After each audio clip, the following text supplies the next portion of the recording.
What's going on, everybody? Welcome back to Victoris Esports, to be in particular the VTS.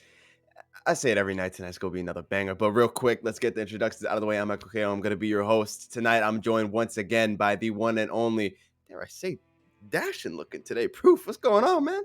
Hey, how's it going, Echo? Glad to be back. Last week I had some technical issues, but hopefully this week, fingers crossed, it'll be good to go. And I'm excited to see the series today. And not just because I'm a caster and I just say that every series, but just because I am, because genuinely I am. I got a new setup going on. I got, things going on here. So I'm just glad to be back in the groove of things.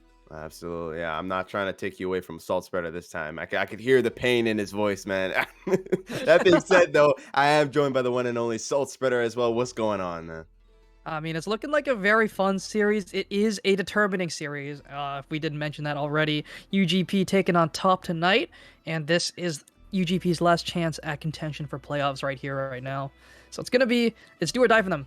That's something Yeah, we got to worry absolutely. about, though. Yeah, man, you can't say it like that, but you gotta hype that up. I mean, that's It this is is some, do or this is die. some serious business, man. It This is is like, serious business. yeah, it's like you were saying. So for UGP or God and Poseidon, this is their last chance. Right now, they are 0-5. They are the worst team out of Group A at the moment. I'm gonna say how it is. I'm gonna keep it 100. They're not looking too hot right now. They haven't been having a good run. They're kind of mirroring what happened to them last split, but they've been trying, they've been putting up some good numbers, but just falling a little bit short. And tonight is the night where if they fail, they're done and they fall through. Going up against Top Shelf, a team who, you know, they've been doing all right. They've been doing all right. We've Proof and I have had the pleasure of seeing them once already on stream when they went up against MGM. Actually, they put up a pretty decent fight in game one. It was nice to see. They definitely had a couple of moments where they were shining, showing us that they definitely got what it takes. Ultimately, though, MGM being, well, MGM, they end up coming out on top. That being said, though, Proof, as someone who's already gotten to kind of see them play, how are you feeling about Top's chances tonight? I think they're pretty high. They're pretty high, and I feel Mm, like as well on the other side are God and Poseidon. The nerves on their side could be high too, as Salt Spread has just mentioned. It's do or die for them, and you don't want to be in that situation this early on in the split, right? As a team, you got other stuff to worry about. You need to focus on team synergy. You need to focus on team coaching and your staff and everything else that is not do or die.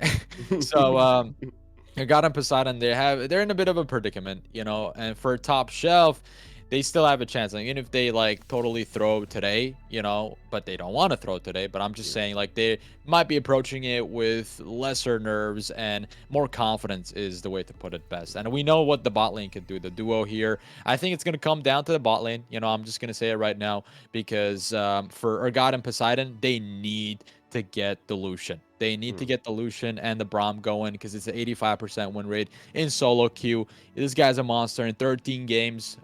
Skinless Ape is the one I'm talking about, ADC on Urgot and Poseidon. So if he gets the Braum and Lucian combo, it could be that Urgot and Poseidon have a shot at going to the playoffs.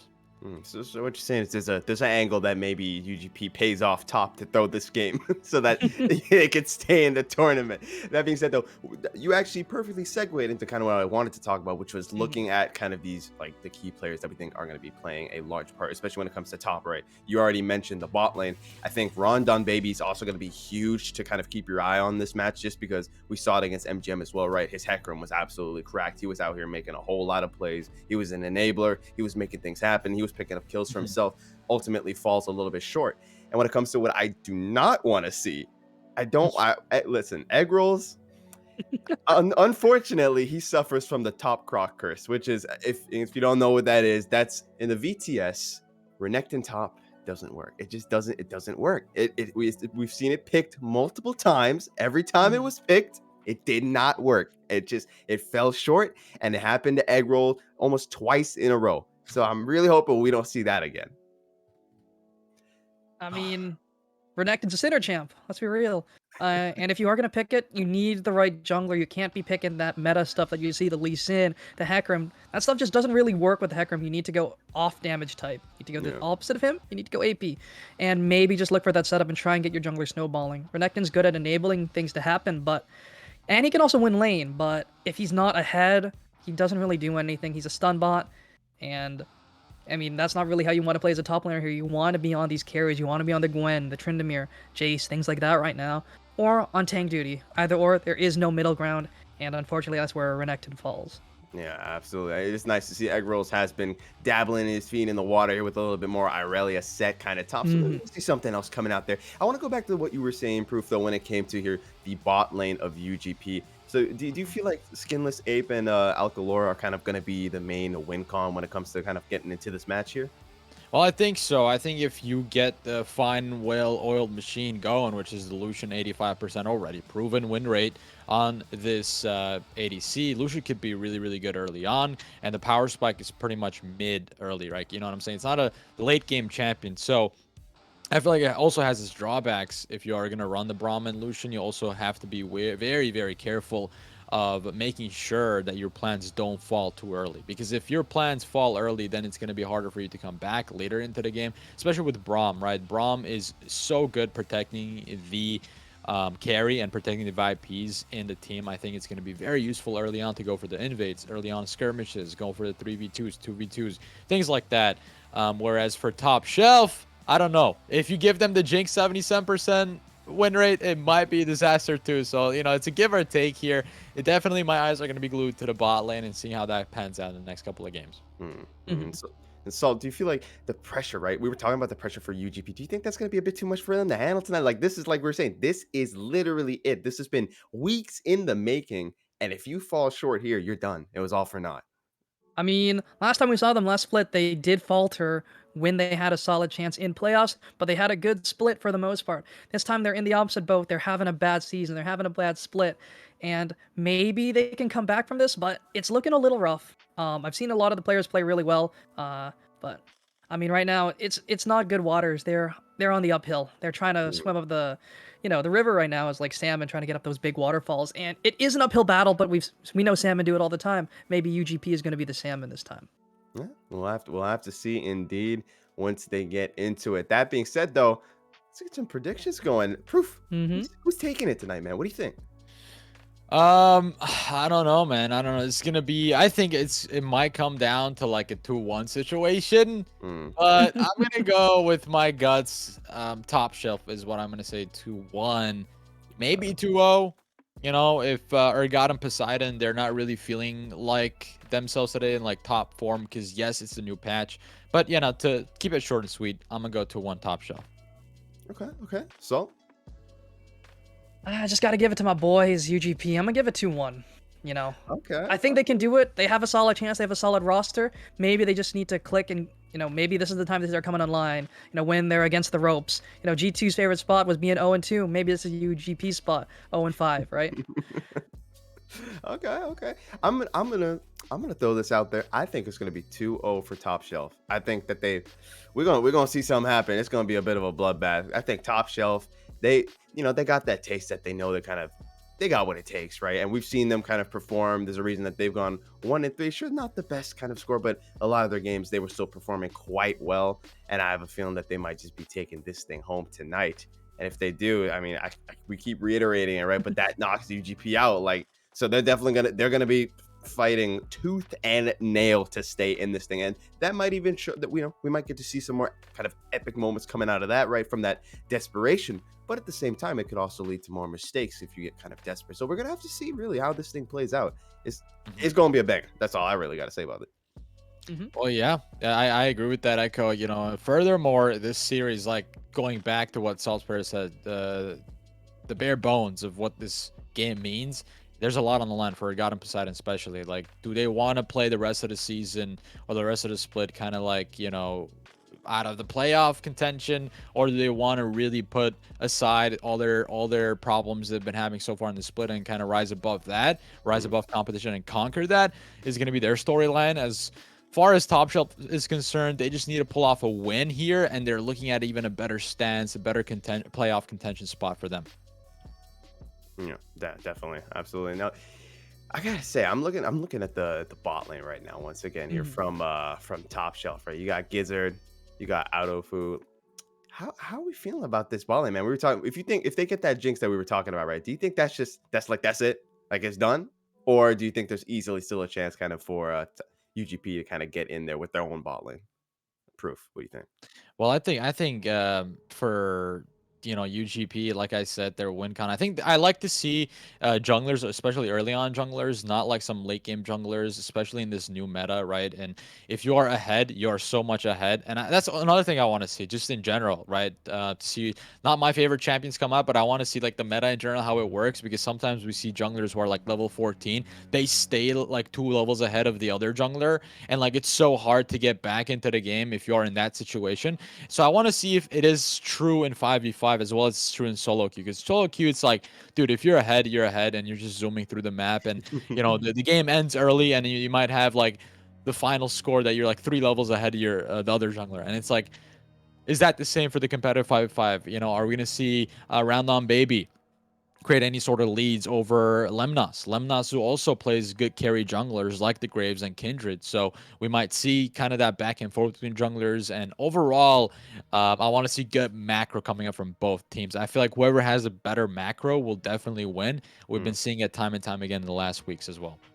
Yeah, no, I definitely think you're kind of on that right track, especially when it comes to Rondon Baby, right? Who we saw, especially when they were going up against MGM, right? They were really kind of fishing for those plays, kind of trying to make things happen. They didn't just let things come to them.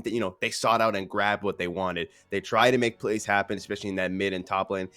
Didn't always work out, but it was always still very nice to see. And primarily, Rondon Baby had the highest kill participation and the most kills in his team. A lot of times he was going kind of like 5-1, 4-1. And it was interesting to see, to say the least. So it is going to be interesting to see how the jungler of UGP, Lemnos, there we go. I forgot. I don't even know how the hell I forgot the Lemnos. name.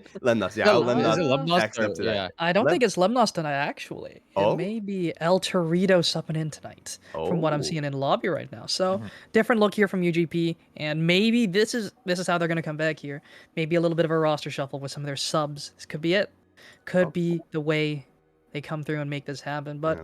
it's But still no scary pressure. either way. No pressure. No No pressure. pressure on El Torito, but I mean, especially subbing in. There's already like if you're a bench warmer in any other sport, you already feel the pressure just going in and taking that spot. And imagining like your team has to win this one, like literally you have to win this game, the next couple of games, or else you're just like not in playoffs anymore. So it's like there's Godspeed to them. That's all I'm trying to say here. For El Torito to come on in and playing against, I guess it's the same level of junglers. Rondon Baby is Platinum 1. El Torito's also Platinum 1. But everywhere else, it just feels like kind of a little bit of a discrepancy between levels, right? You got Rabadon, who's playing the mid lane, a solo lane, and he's Master playing against a Diamond 4. So it's like, you could see maybe there's like some micro. Ranked it. Little. Yeah.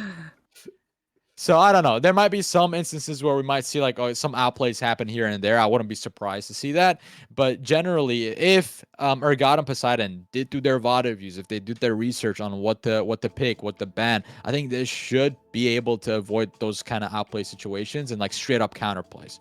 So definitely, I'm getting the vibe here that either El Torito's going to be the savior of UGP or he's going to be the scapegoat for the night. So we'll No definitely have pressure. No pressure. No Yeah, pressure. yeah, Not no at all. pressure, no pressure. Yeah, straight up. And we do see that it's starting to load in slowly but surely.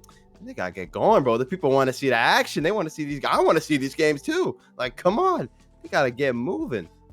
Yeah, they got to get moving. I don't think they're just like, can we prolong this as much as we can? Can we can we play tomorrow? Not today. We're It's not like when ready you gotta today. present in class. It's like, ooh, I forgot it at home. Can I do it tomorrow? My dog ate my homework. My The dog ate most like cliche answer ever. Yep. Um, Oh boy. Oh, it's very scary if you're a UGP fan. Very scary night. But I mean, every single game is going to be very scary for them coming through, if they win tonight, mind you. it sounds like If you they are win. scared, Salzburg, because you are the only fan on the analyst desk, a UGB fan. For me, bro, I'm just chill. I mean, listen, I'm not saying anything bad about UGB, and I hate taking sides. I like the number one thing I hate doing is like predicting as a caster. But it's just like, we all love. Let's say one thing. Let's say one thing that we agree upon, right? We all love Regatta Poseidon's logo. Okay, shout out to them. Shout out to that graphic designer, whoever did the logo. So good logo. If we're gonna match that up, we could just predict from then on. But yeah, Salzburg, you said for UGB fans out there, it might be a rough time. So we'll see what happens in the next couple of minutes, what the draft will look like. Because I feel like we'll be able to tell so much from the first couple of picks. Yeah, Mhm. absolutely. They got a nice they crafted themselves a nice logo. Question is, can they craft themselves a nice win here? That's Mm. the real Where I was headed deciding with, but factor. yes, you complete my sentence and my thoughts echo. I Nice, got you, good bro. host, That's how we S plus do, host. man. Thank you, thank you. That's just how we be, Yeah. man. Okay. Oh, they're loaded in. The links are Should be coming out. ready. We're so close. We're so close. Come Right on. there. We're Right there. we're right there indeed. Proof, any final thoughts before we kind of jump into that thing, or I might need to grab some water after this, but besides that, again, just like every other caster says, excited to see this series. But for me, I just want to see where everybody is in this meta. I want to see, like I said, for me, it's just looking at 5v5 rather than comparing to solo queue because all about I know and my preparation is usually looking at their solo queue games, but Mhm. this is kind of like different for me to see if like okay, is the meta kind of favoring junglers right now? Is it dissuading junglers from making plays? Is it making the bot lane more viable? Is it like kind of incentivizing teams to run dive comms to shut down the bot lane? So these are all these questions that I'm looking forward to here. I'm really, really excited for that reason. Yeah, absolutely, absolutely. I mean, really, only way to find Ooh. that out is to just get in the draft itself. So I'm gonna dip. I'm gonna get out of here, and I'm gonna go get some water and just chill. And I will leave it up to the two of you to guide the people through all of this. Good luck, gentlemen. All right, Echo. Thank you so much. As we dive right in it, Cell Spreader, what are your thoughts? What do you want to see, especially coming out from the blue side, as that is the team you kind of predicted to take the series away? What are we going to see for that B1 pick? I'm expecting an AD pick realistically here, Mhm. or a really strong tier 1 jungler, either or. Lucian also going to be taken off the table, so that's not happening. But I really want to see these big carries that we've seen before, the Jinx, the Zeri, the Aphelios, any of the top three, or at least those are the three I consider super high tier above every single ADC in the game. The others are definitely good counters like Caitlyn, Ezreal, such as those, but Mhm. I mean, you got to do what you got to do here. Both teams, sorry, can be really, really reliant on their ADs here. Both of them are very proficient in what they do, Mhm. uh, and I think it's very important to try and get yourself a good matchup, or at least a good pick that you can lose lane gracefully with. Losing lane gracefully. Wow, Spreader, you put it there like a poet. Um, do you even really want to lose a lane? Ideally, you always want to be winning the lane, right? But Of like you course. mentioned, that might be problems that you come along sometimes, Mhm. and one of the problems here could be that Lucian, right? So top decided to just ban that out straight up. They don't want to play around with skinless apes, Lucian, and he Mhm. does have an 85% win rate in 13 games, and I think he's master level. So like that's already Oh alarming. wow. It is gonna be an AD pick, right on the nail. I mean, hit nail on the head or whatever, right? So Zeri pick E1, locked and loaded. Yep. And again, I think she's a tier 1 AD. I think she's one of the strongest in the game just because of her mobility. The main problem with the other two ADs is they are very, very easy to jump. Aphelios, Jinx, and potentially Caitlyn up there too. Very susceptible to getting jumped. That's why they go Gale Force every single game. Mhm. Uh, and having this area inbuilt dash, inbuilt mobility, and it regenerates over time as you're hitting your abilities, and your build path overall just gives you a good chunk of ability haste. But the Leona gonna be the answer here. Leona Tristana, and I feel like that could be a pretty strong lane. Oppress the Zeri early. That's what you need to Mhm. do. That is when she is at her weakest. She needs to hit the 2.5-ish item spike to actually come truly online. But we'll see if this Leona Tristana is going to be able to do it. Tristana really, really strong early, but does fall off in that late game. She has the range, but her damage output is just a lot lower if she does not have that bomb. Mhm. But she can be a flex in the mid lane, so that is also something to keep in mind. Thresh going to be locked in though as the counter to Leona. The UGB lineup, the Zeri here, just to talk going back about that point, it's still a very much a good champion. A lot of people thought the 12.4, wait a minute, Zeri's going to get nerfed, but no. Even in LCS, you can see that either pros are picking it or banning it. So it has a lot of agency still. Hmm. I mean, her numbers were definitely overtuned when she was first released. Very people did not know how to play her. That's why she had a really terrible win rate at the start. But once the Trinity Force, the Runons, the Titanic Hydra, all that build start, popping off. That's when people started realizing what she's good at, and then she started popping off a lot more. So main thing was just a little bit of tuning there to her damage output and the attack speed that she does gain. So now she benefits highly from having attack speed because of the conversion ratio, and she does not get a high burst of attack speed when she presses that R button. She only gets 35%, not scaling upwards based on level any longer. But the Olaf going to be locked in as well here for top. Yeah, the R3 and B3 is gonna be the jungle pick, so they're locked and loaded, waiting to kind of make a play happen. Both of them are, I mean, they are very aggressive junglers, but they play differently. One is very good at diving in a team fight. The other one is also kind of good at diving if you consider just like popping the ulti on Olaf and going to the back line, and has an easy access because no CC or an amount of CC is able to stop you in your tracks. Mm-hmm. And both these junglers are very good at farming. They want to hit those level 6 numbers a little bit faster, or level 6 pretty quick. Hecarim benefits really highly from that giant AoE fear, but Olaf will just run straight through that. He's very strong in that respect, and he clears very well, and also likes to duel when at low health. And Hecarim is also a pretty serviceable duelist, but against a champ like the Olaf, it's definitely going to be an Olaf-sided matchup, but I mean, it's all dependent on their pathing and who they can get ahead, right? They need to make these ADs pop off here, but the set going to be the blind pick top here, so they are leaving counter and leaving up that flex for R5. Yeah, the R5 is definitely going to be interesting, and this is a top shelf R5 too, not UGP, so top shelf might even be on at a good pace when they see what the enemies are picking, so they could counter pick that themselves. And you don't want to be blinding the Jax there just yet. I mean, if you do want to be blinding a Jax, you have to understand that there's a lot of chances that counter that. Set though is definitely not one of them. Oh, it's Xayah locked in. That's interesting. Is Zeri's solo lane here? Is what I'm wondering. It's looking like a Zeri solo lane here.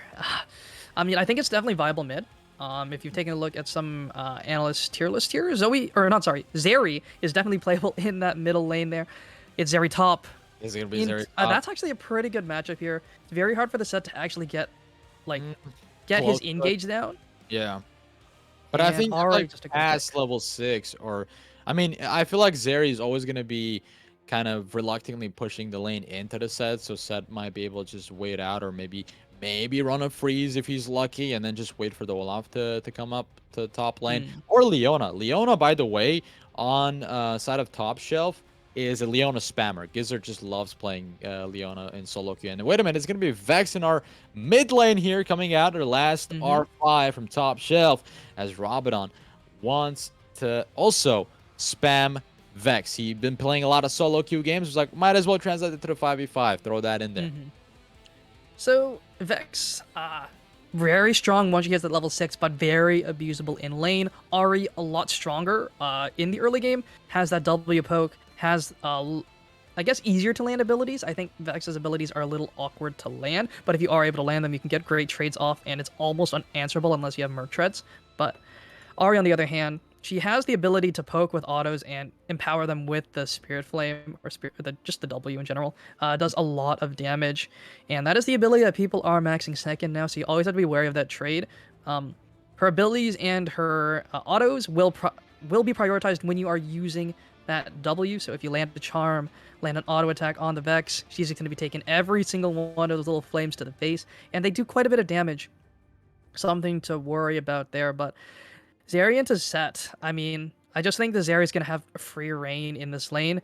The main problem with Zeri is her early game, but because it is a ranged versus melee matchup here, and Set really would have to expend the flash in order to have a way onto the Zeri, it's just going to feel really bad for him. He's just going to have to rely on his passive to sustain. I expect him to go Doran Shield second wind. Zeri has some decent poke with her Qs if she's able to land them, 825 range, and 500 range on her passive auto. Other than that, I mean, just try and scale. You are going to be a really strong team fighter as that set. You can throw the Hecarim back, throw the Thresh back, or be it whatever, but lane phase is going to feel pretty rough. Lane phase, yeah, but outside of laning phase, I do like that top shelf do have the accessibility of that set Showmaker or Showstopper, and the Showmaker is an actual player. And there's a meme going around. It's not a Showmaker, it's a Shoemaker, and everybody's saying, "What's wrong with being a Shoemaker?" That's My family's professional. Anyway, that's just like LCK stuff. But for set, the showstopper is really really good, and especially that champion is designed to be good early on. Not so much late game, but you can still have so Mhm. much value and impact if you have like back in the day with the TP plays. Technically unleash TP plays. But imagine a set, perma invading, for example, or going for the 2v3s, 2v2s. Anywhere the set is a high impact play, and high impact plays translate Mhm. to the longevity of the game being good for your team versus just a laning phase, right? Because we all know if you play top and you play a range into melee, that's like the most desperate the most desperate way you're trying to win that at that point. Mhm. I mean, that's just a common fact. I'm not just saying that like to be whatever, pity or petty, whatever. But I'm just saying that if you're playing a Caitlyn top, I mean, come on, it was common. We all agreed that Caitlyn top was not good, right? Mhm. So it's the same mentality here, playing a range top into a melee top just to like get that lane advantage. But let's see if that B1 pick will even do anything for UGP, because that is like a last resort. I feel like a lot of teams would go there. It's an annoying way, but is it a Mhm. working plan though? I definitely think it can work here, and because the enemy really has to jump into you, as long as you're able to dodge the Vex R, that's going to be the most important ability here.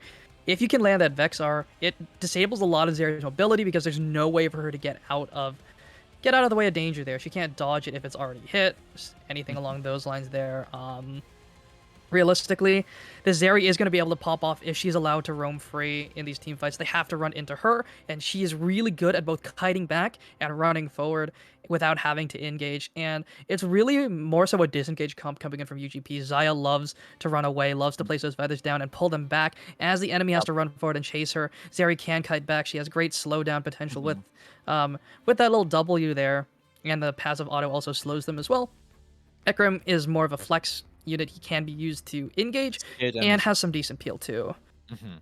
And Ari Right. can just provide that assassination. The Ahri pick here, I think, is also really, really monumental for them to top off this kind of like good hybrid between an engage and kind of like peeling and kiting away type comp. Because what Hmm. essentially Top Chef wants to do with their comp, they got the Vex, they got the Shadow Surge, they got the Oriana, not the Oriana. Am I watching a different game?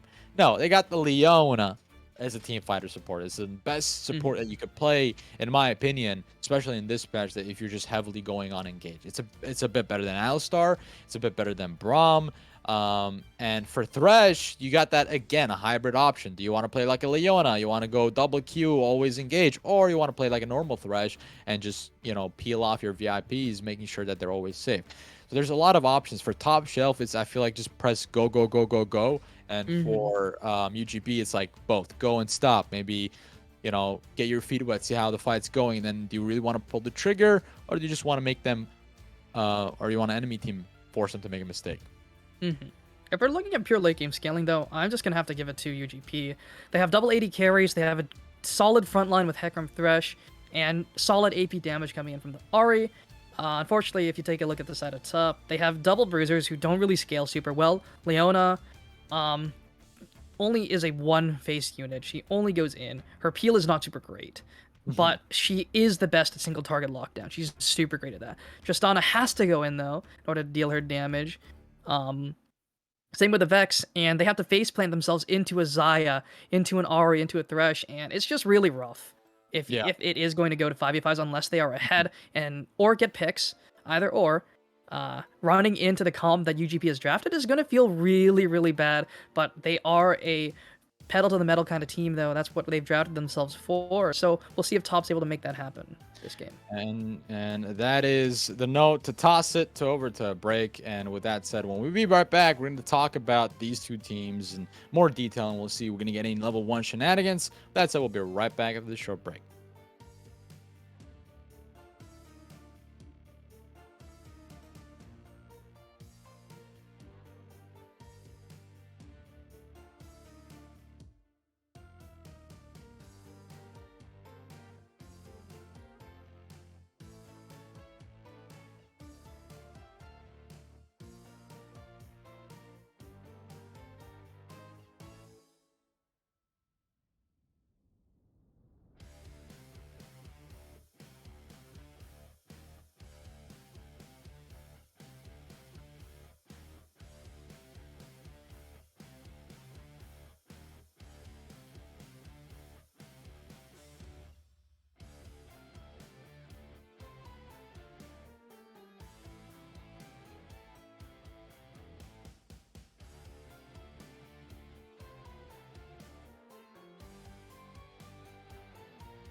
We are at the outset of the match between Top Shelf versus Urgot and Poseidon.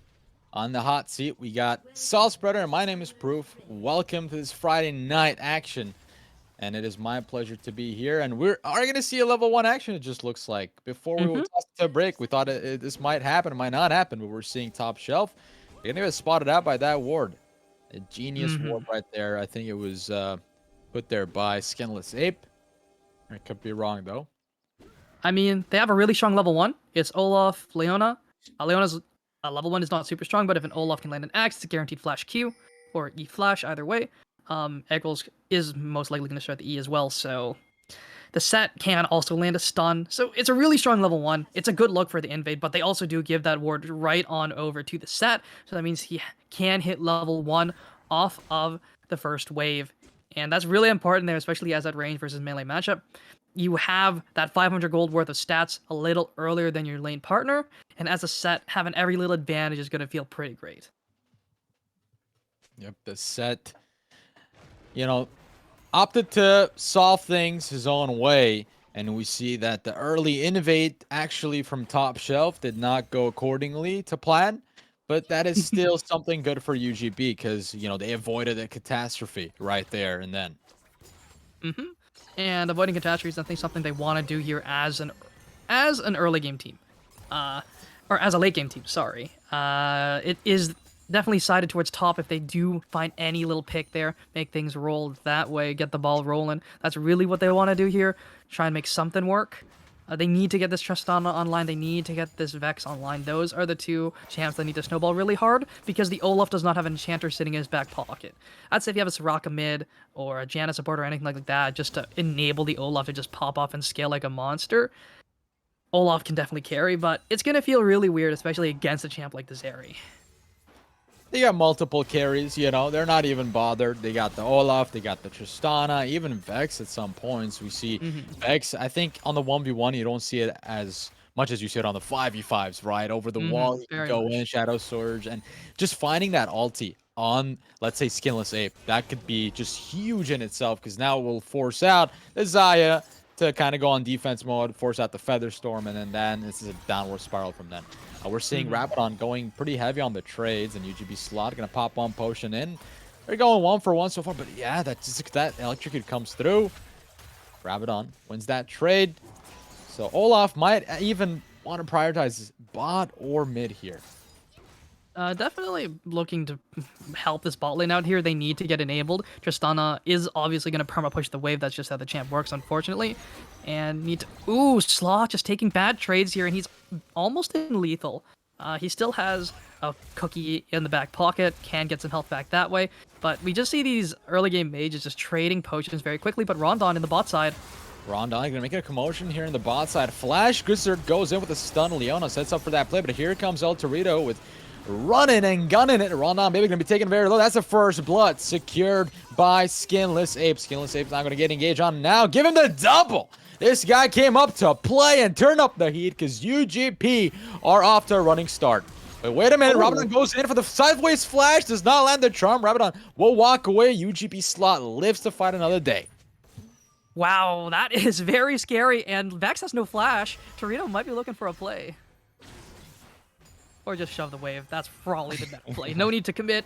You don't have the ghost. You don't really have a way to catch up to the Vex. Just shove the wave. Help your mid laner out a little bit. And try and get that top skill as well. But it already has been claimed.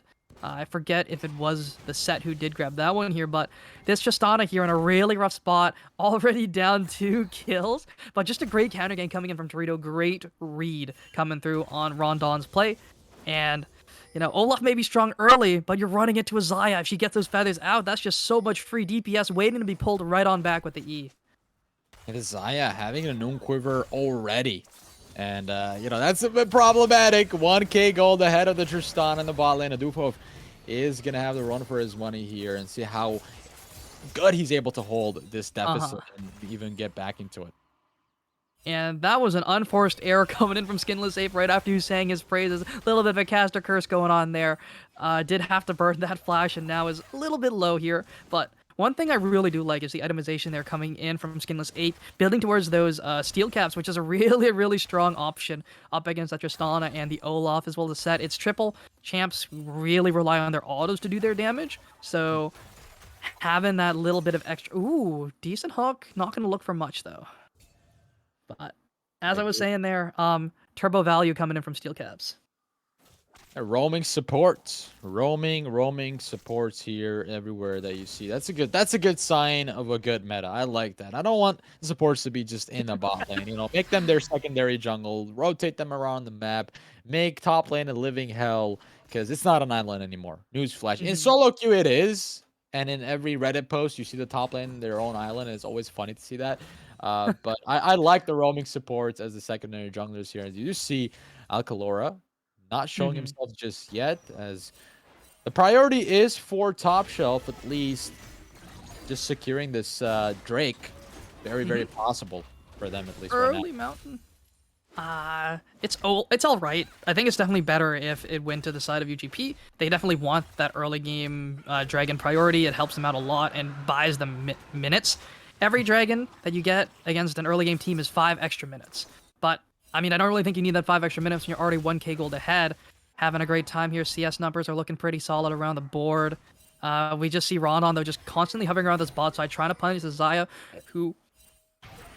Oh, look for the play here. Block goes in, and now a devastating charge comes from El Torito. Rondon baby is going to be history. Slot picks up that kill, scoops that one up. First one for him in the game. It's 3-0 lead from UGP. And it's just good reads coming in from El Torito so far. And every single gank there's only been 2 ganks really, but still, either way you look at it, both reads have been really good. He noticed that Rondon was down in the bot side. He noticed that he was bot side both times, right? And was able to just make a play, counter play there earlier, but this time it was just a good capitalization on the flashless Vex, who has no mobility besides R, and she can only R forwards. Yep, you can't R backwards, if only that was the thing.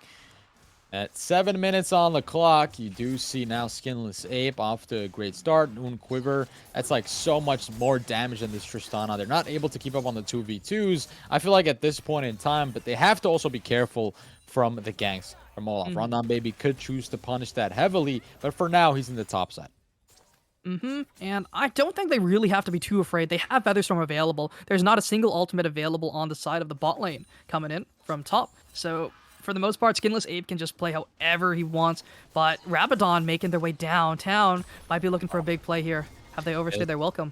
They have to be careful. They always have to be careful. It's a bit overextended, an extension from them, but Alcala with a play only pulls away one. Featherstorm comes through. This is a 3v2 happening, but look at the amount of damage with now. Onslaught of the Shadows comes in. Devastating charge in. Adufov gonna ult Torito away, but Torito is now in the death. Reed just wants to get this kill onto Adufov. They're gonna die, but that's a triple from El Torito, and he gets... Oh, he doesn't get to live, but that is still worth his 6-2 lead for Ergatum Poseidon. That is more than worth. Sure, all the kills went over to the Hacker, but I mean, when you're 3 kills up on your jungle counterpart, that just feels so good. You're just a kid in a candy store at that rate. You are feeling great. Hackerim probably going to be able to finish that Chemtaic. No, he's not, unfortunately. Doesn't have enough gold for that, but still, he's in a great position. He's having a great time here. Picked up some nice items for himself, got himself some nice shoes on the feetsies there, but we see a roam up to the top side. Triple... Oh, strap in your seat. Sloth is here for the kill. Eggroll pops a W. Olios is looking healthy as well. They're just going to kite away from this set, who's just wants to get into melee to get a kill. But Olios with the first kill in the game, and this Zeri is finally online. Zeri is online. Set is... Torito. Rondon baby now on the 1-1 is invading El Torito's territory. Now El Torito has to say about that, and now Unstoppable, that's the ulti pop, but he's going to go back to the fountain with the gray screen. Gizzard now around the corner is in the range of Skinless Ape's auto attack, so it has to be really careful.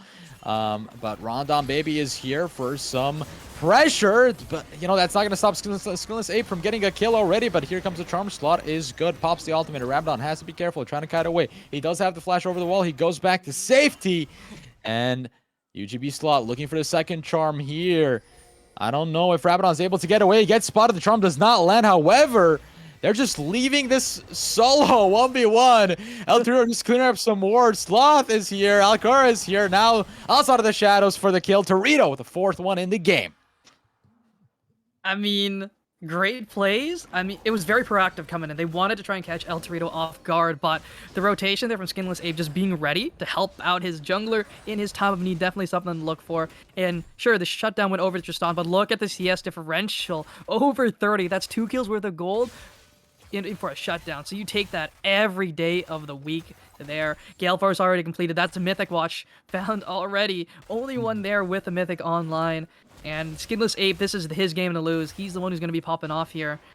And the Xayah is online. The Xayah's looking strong. And once they get that 3 items, that's when they truly come online. But you're already ahead. You're in a great spot. You don't really have a power trough. You only get stronger and stronger as the game goes on. Especially against a team like Top Shelf, who drafted a team comp. They always want to be ahead early. Not like this. This is not what they envision. This is the last thing they want. Having 3 gold bounties on 3 players. One being the jungler, one being the mid laner, as well as the bot lane. I think the scariest one so far is this bot lane Xayah. Yes, she has the least amount of gold bounty on her head, but she's just destroying this lane. 50 CS over. Leading over Adufov. Adufov running on 53. This is kind of like electric cars versus gas cars. I don't know why I'm making that analogy, but... You know, for Skinless Ape, he's got a way longer mileage than the Tristana. And they are going to rotate egg rolls down a little bit early here for this Inferno Drake, just trying to get something on the board for themselves. Picking up the second Dragon's going to feel pretty good. Charm going to go wide, though. Charm going to go wide. Slot goes wide, though, for that fancy feed. Quick as a rabbit, but Shadow Surge comes in. Rabadon, with the help of the minions there. UGP Slot picks up that kill. The 1v1 solo. Hex gates are activated on the map, so that means everybody could get to zoom around the map. And Olios picking up some turret golds, cashing out. Going to force out the set TP. Egg rolls now back in lane. And this is kind of the dynamic we talked about here. Oh, and top turret gonna fall as well. They could look for the dive here. A little bit difficult to dive a set, mind you, but they're just looking for the play. 3-man. Oh, this might be detrimental. A critical error from Torito to go all out. Very confident. And against the set, anything is possible. He is an 0-1. He's not really that behind, but here comes a good charm. On side of the shadows, yet another ulti. Right on the target. Gizzard gonna walk away without the Olaf. Who's back at the fountain. Rondon Baby not having a good game so far. Yeah, not the greatest look here from Rondon Baby this time. 0-3 on the stronger early game jungler. Doesn't feel all that great. But, I mean, Goredringer's completed. That is Mythic Watch, and that's a pretty big spike for the Olaf. The Omnivamp feels pretty good. It's amped by the W, so it's something here. Will he be able to kill El Torito? Don't really think so, but an ADC is still an ADC. So always keep that in mind. Well, if that's a quote of 22 by Salt Spreader, an ADC is always an ADC. Keep that in mind. And I feel like a lot of people don't, though. A lot of people get it way ahead of themselves. We've been seeing that a lot. You know, didn't we see that today? G2 threw like an 18k gold lead or something. Yep. Something crazy like that. So, hey, it's still in an arm's reach for Top Shelf to bring it back. Granted, we see monumental and huge blunders coming out from UGP. So far, there really hasn't been too many blunders, no unforced errors, apart from micro errors. So they're in a pretty solid spot. They don't have to worry too much now. They're in the driver's seat. They just need to scale up, and this game is theirs. It's their game to lose. They're already in a winning position, other than the dragon count. But, I mean, most likely, it is going to be Rabadon and Adufuf, who will have priority. Tristana has a pretty simple wave clear with the explosive charge there on her E, always shoving waves like that. And Rabadon, his mana costs aren't really nearly as high as the Ahri's. I think it's about 90 for her Q at level 9 for Ahri. So it's going to be pretty chill to shove in those waves, get those Roman, and push for those dragons. And the rotation from egg rolls also did guarantee that second dragon. But they need to try and get this third one. They need to put soul, or get themselves soul point, so they have a pressure point some way into this game. They need to get soul. That is their only win con right now. Their lanes are all losing. Their carries don't really have all that much gold in their pockets, so they need a stat boost from soul, and Hex Tech Soul is the way to do it. Gives a lot, but El Torito might be caught here. This is really their golden opportunity here, but El Torito uses the ultimate defensively, but the chase still pursuing on Rondon Baby, who really wants this kill. Smells blood, but the Thresh Q going to open up a whole lot of floodgate. Rabadon in the river, dead, as as a doornail. Rana maybe is now exhausted as well. Nowhere to go. He's going to bite the dust as well. Slot comes over the wall. Adufov taking it very low. The charm does land on Adufov, and he's history as well. The lonely survivor in the ball, and it's going to be Gizzard. And the set is just roaming around. That's still an island set. So we're seeing a lot of mistakes coming out from Top Shelf in these critical moments. That's just a wallet gap. There's nothing more you can say. Torito already has the chem tank. Doesn't take all that much damage. Is also level 10. I can't really say what level Rondon Baby is just yet. I can't click him. Level 10. So they are about the same level here. But still, that item discrepancy is going to feel pretty solid there, especially during those big fights. And they used all the CC on the Hecarim, who has built the tank item and is just able to get out of there. Lickety split there with the onslaught of shadows. But Zeri's getting stronger, almost finished her second item as well. Hecarim finished that Manamune, still waiting for the transformation there and a few more spells. But Xayah has the Phantom Dancer, has the Gale Force. Pretty strong. Solid 2-item spike there, but she really does need the AD or the damage amp from Lord Doms or Infinity Edge, whichever she does opt for, will be pretty solid here. Olaf and Set are building relatively tanky, so I wouldn't mind seeing Lord Doms, but there's no harm in Edge when you are snowballing either. You know what this point in time reminds me of? We were talking before we got loaded into the game. We're talking about El Torito, the sub who taking place of Lemnos for this first game. We said that, okay, there's no pressure on El Torito. You know, this is do or die, essentially. They've been able to step up the plate in quite the fashion. Being 6-1-8 on this Hecarim, creating so much room for the team, so much space for the team to pull off these sorts of plays. And it just makes me wonder if UGP going 0-5 in the series so far in the split and Victoris Triumph series, if only thing they needed was El Torito to load into the screen with them. And is it an El Torito gap? It could be. Yeah, speaking of that gap, you could just see that the Olaf can't even jungle in his own territory. He feels out of place there, getting invaded. Perma invaded all this time. Rabadon gonna get dived under the turret. Shadow Surge to get away. Fancy feet there, but also out of the shadows will pick up the kill, surely enough. Adafuf is there around in the vicinity, around the corner, gonna get knocked up and dead as well. Skinless Ape is on a killing spree. He is unstoppable. We're looking at a one-sided demolition here, and 20-3 scoreline, 17 minutes into the game. The only thing that's going for Top Shelf at this moment are the drags. And they can't even get that soul point there. Second dragon claimed up by UGP as well. They're in the driver's seat now. They don't have to worry. They can wait for third items if they really want to, or they can force. Itemization is not even remotely close here if you take a look at their backpacks. Set trying to build that hull break, or trying to build that Trinity Force after the hull breaker, but I mean, Set has to group. I mean, sure, he can get objective bounties, but is that really enough to make something happen? I mean, maybe trying to break outers is the play, but it's just not enough right now. The Zeri's almost finished her second item, and she already has Mythic as well. So realistically, she's ahead on gold even if it is a 1v1. Oh, wow.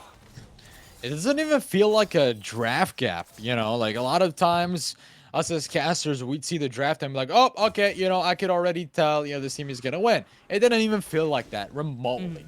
So what I'm wondering is, this is something that we did not necessarily want to see from Top Chef. They are looking like the team that is nervous going into the series, right? We're talking about UGB being nervous, but dude, I was just corrected instantly. El Torito feels so natural on the map, roaming. The synergy is there. You can see the rotates. You can see the communications on point. So what I'm wondering is, why is Top Shelf playing like this? It's not a draft gap by all means.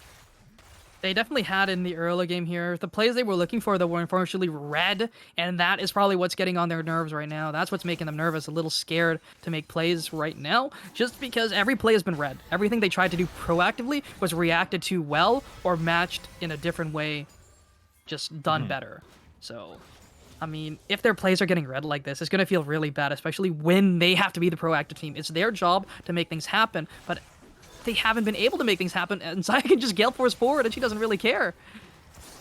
Yeah. Oh, wait a minute. They get the stun on Rondon Baby. Rondon Baby does have the ultimate available. Shadow Surge goes wide a little bit, but here comes Egg Rolls. This is the flash set all in. Does find two Showstopper as well. Force out the Fetter Sword from the Xayah, but still No pace loss from UGP. They're finding the kills left and right. They're coming on top. Eltorita goes golden, and that is a quick ace and a half if I've ever seen one. That's a double for Skinless Ape. It's looking like a flawless game, an almost flawless game from UGP. I mean, everything they did, they were always trading up. They were trading up in kills. Sure, they died a couple times, but you take that any day of the week. If you're getting gold on the right players there, the Olaf going 0-6, that is not what you want to see out of the Viking there. And they could just end the game right here. We might even get to see a dancing Shelly. Yeah, I want to see a dancing Shelly. Kept dancing Shelly in the first game of this series. Sub 21-minute game. There it is. Out for blood. They're here. They're 0-5 in the split, but they don't look like an 0-5 team. Let me tell you that, Sauce Better. No, they definitely looked like the UGP I wanted to see last split. They looked solid. They were making these happen, and thank you, Spectator, for still not showing the graphs properly, so we can't even take a look and praise their damage. But 9-1-9 on the Zaya, 9-1-13 on the Hecarim, 2-0 on the range champ that usually gets perma-camped in the top side, and Sloth 5-0-9, 2 flawless players on the side of UGP.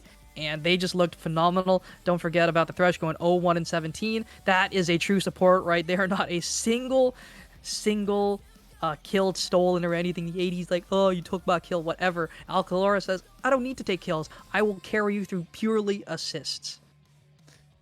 Purely assists. Dude, everybody was assisting each other in that game. I mean, it goes without saying how wonderful and just flawless UGP are playing in this game, and something that I didn't expect completely, right? Top shelf coming out of the gate, kind of flimsy, kind of rocky, didn't look that good for them. But I hope there's a point in their comms, or when they huddle up for that group talk in the locker room, they tell each other, okay, what just happened that first game? Let's regroup for the second game.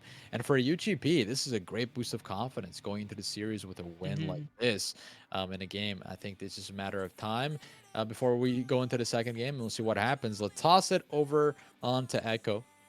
Let's see what he thought about the game. Echo, are you going to be joining us right now? How are you feeling, my friend? So, yeah, that happened. Yeah, it did. As the CEO of UGP Doubters, I will I need to rectify some statements here. I was wrong. Firstly, I'll say that UGP they're looking good. They're looking good. I'm gonna keep it real with you, man. About 10 minutes in, I kind of left to go cry after I saw what was happening. So please, how the hell did they manage to pull this off? What happened? I mean, the plays were red. That's what I said. Every play that they tried to make was just met in full force by UGP. Just great reads from El Torito. And it was mostly just a good jungle gap there in game one. Unfortunately, the Olaf just wasn't able to make things happen in the early game when he's strongest, and an Olaf just becomes a cannon minion as the game goes later and later, but he was a cannon minion at like 8 minutes. Oh, not that roast, Salt. Bringing out the roast a little bit too early. No one's safe from Salt today, bro. That being said, though, El Torito, he went from a bench warmer to a game sorter. My man was popping off. What happened? Goddamn. He was indeed the we said at the start, right? He's either going to be the savior of the team or the scapegoat. And dare I say, I think I speak for all three of us when I say that he was definitely the savior of tonight. I don't know. Oh, yes. Dude, part of me was like, okay, El Torito, no pressure. But then a part of me was just surprised and in shock of how a bench warmer like that, or just a substitute like that, could come into a team, play the Hecarim so good, and just be on the same page with everybody. Maybe it's just the time not playing in the game so much and just observing from the sidelines that it makes you a better communicator, makes you a better player, and understanding the meta overall. Because he had great reads. I don't know if it's or him, but they had a great read on the entirety of the game as it is, keeping track of the Olaf, which is sometimes hard to do, especially when Olaf is a playmaker, so you never know where to kind of expect him. But without a doubt, Echo, that was a really good game from UGP, and honestly, if they could bring it back like this, back-to-back in the second game, we might have a problem for top shelf. Yeah, all right, El Torito, man, he might just be what they needed. That being said, though, I think we throw it to a short break real quick, and then when we come back, we'll get right into the draft for game 2 to see if UGP has what it takes to do it again, or was this just a one-time fluke? There's only one way to find out. Stick around. Don't go anywhere. You know you want to see it.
Hey, welcome everybody. Welcome back. And what a game, Salt Spreader, right? By the way, for those who don't have like a glimpse of what happens behind the scenes, Salt Spreader was very happy. It was very enthusiastic, to say the least, that UGP won. And I heard all sorts of noises coming out of that side.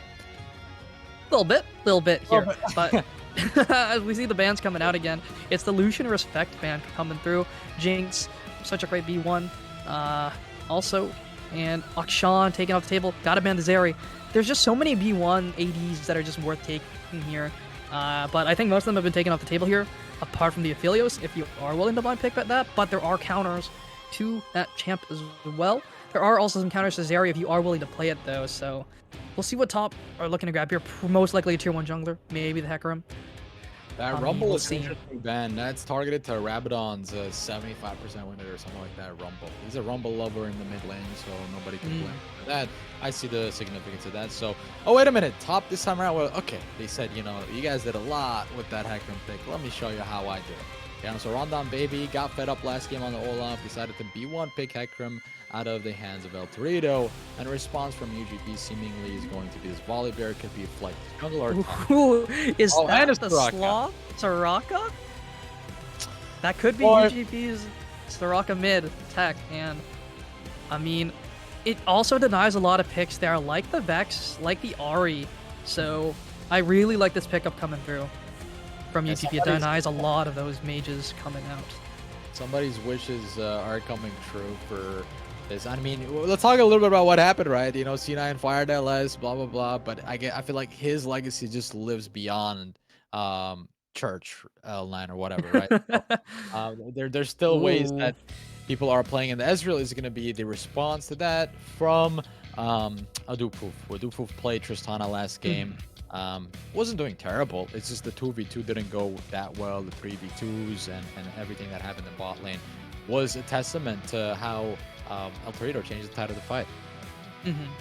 And I don't mind the Zilean support, but I really would like to see a Karma here. I think Ezreal Karma is one of the strongest lanes that you can pick as a duo in the bot side, but I Why think is that? Ezreal also scales really well too. Even if you go the Crown build, I think Trinity Force does more damage, but Crown does just give you a lot more survivability. But Zilean, I mean, that's 2 health bars you have to break no matter what, so something to worry about here. But the Senna gonna be locked in here for the bot side. So what kind of support are they going? Are they going Soraka support, or are they going that in the mid lane? It's really difficult to tell with what they've drafted here, but they are banning away some top laners here like the Camille. We'll see what else they do try and get rid of here, but I mean, yeah. The Camille is generally a good ban. Like, if you're ever confused on what to ban for a top laner, just ban the Camille, or just ban whatever they play like #1 in the solo queues or whatever. And still they ban the Olaf for UGP. I don't know why. I don't know why. That's maybe because the last game they took the Olaf away from El Torito. That's why they played it, because I feel like Rondon Baby does not play a lot of Olaf. He plays a lot of Jarvan, Sejuani. He plays a lot of Zenzao. So I haven't even seen Hecarim games just recently, but maybe they've been practicing it in scrims and such. And Volley is a solid counter here in the top lane of certain champs, so they are scared of it being flexed up towards that top lane here if they do pick a rough matchup in the top side by accident. But the Yuumi going to be taken off the table, so they don't want to give them Ezreal Yuumi. Definitely respectable. Yuumi Ezreal is just really hard to kill. They just sit back and farm and scale for free. What can you really do about that unless you have an all-in lane? Senna really doesn't like having an all-in lane, though. She likes just being very defensive, having a Warden-style support. But the Gwen going to be grabbed up here, and it could still be a flex from UGP. It could be Volley in the jungle. It could be Gwen. Either or, whichever matchup they want. But I do think Volley fares a lot better to the Hecarim than the Gwen. Let me tell you one thing, Salt Spreader. You know, Superman has a Kryptonite, and I feel like VTS has Gwen. I mean, every team Senna Tom that is has disabled. Gwen. What happened? Senna Tom? Senna Tom Kench. The combo that most people like to go with is disabled, but there are still a few. I mean, you could go with Thresh. There's a lot of other picks you could go with it. I do prefer the Tom Kench, but the bug, I think that's really... Riot, please fix your spaghetti code.